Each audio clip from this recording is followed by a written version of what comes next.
And here is the Vegan's Almanac for today, the 6th of August, 2025.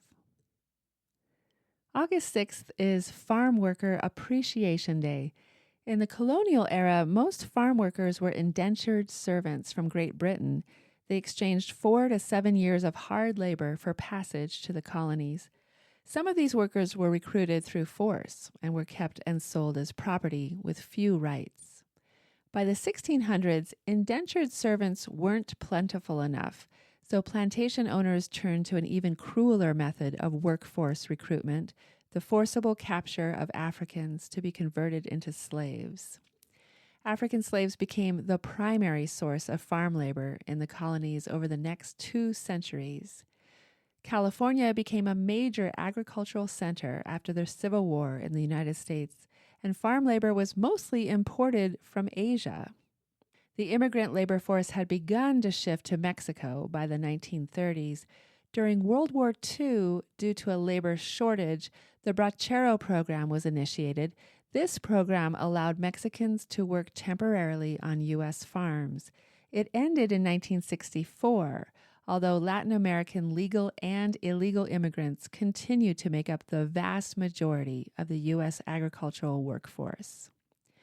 Data from the U.S. Census Bureau documents that the meat and poultry processing workforce is overwhelmingly made up of people of color, with a large percentage of immigrants and refugees, the vast majority of whom are non-citizens and an unknown percentage of whom are undocumented workers.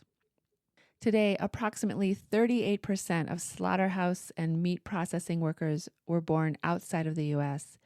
Many employers knowingly hire undocumented workers in an effort to satisfy the extremely high turnover rate of the industry, which often exceeds 100% annually.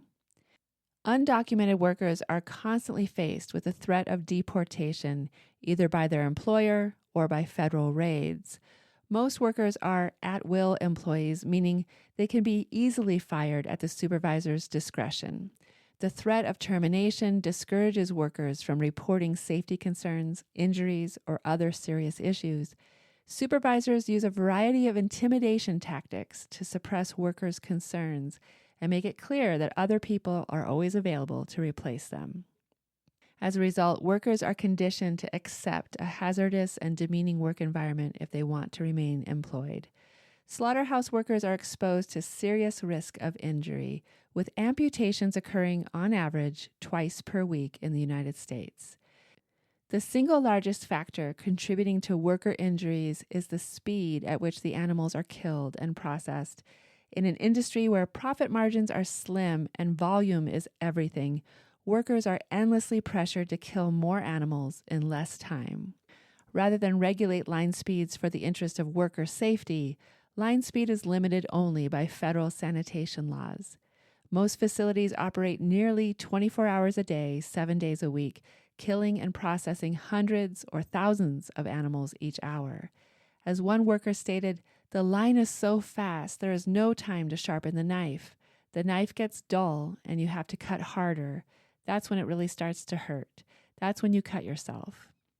According to the American Psychological Association, slaughterhouse workers can experience a form of PTSD called perpetration-induced traumatic stress, or PITS. Those who suffer from PITS are the causal participant, meaning that they are the reason for the trauma of another being, rather than being the victim of trauma themselves. The symptoms of PITS are similar to symptoms of PTSD in the sense that they both experience substance abuse issues, anxiety, depression, and the dissociation from reality. Several organizations are dedicated to helping farmers transition from animal agriculture to plant-based farming. Here is a partial list of these organizations: the Transformation Project from Mercy for Animals, Animal Outlook's Farm Transitions Program, Rancher Advocacy Program, or RAP, from the Rowdy Girl Sanctuary, Farm Transformation Institute, and check out the resource called the Farmer Toolkit. These organizations offer a range of support, from direct financial assistance and technical guidance to educational resources and networking opportunities, helping farmers navigate the complexities of transitioning to plant-based agriculture. And here's a poem for today, Saturday on the Farm by Edwin C. Ranck. 'Tis Saturday morn, and all is bright by nature's own endowing.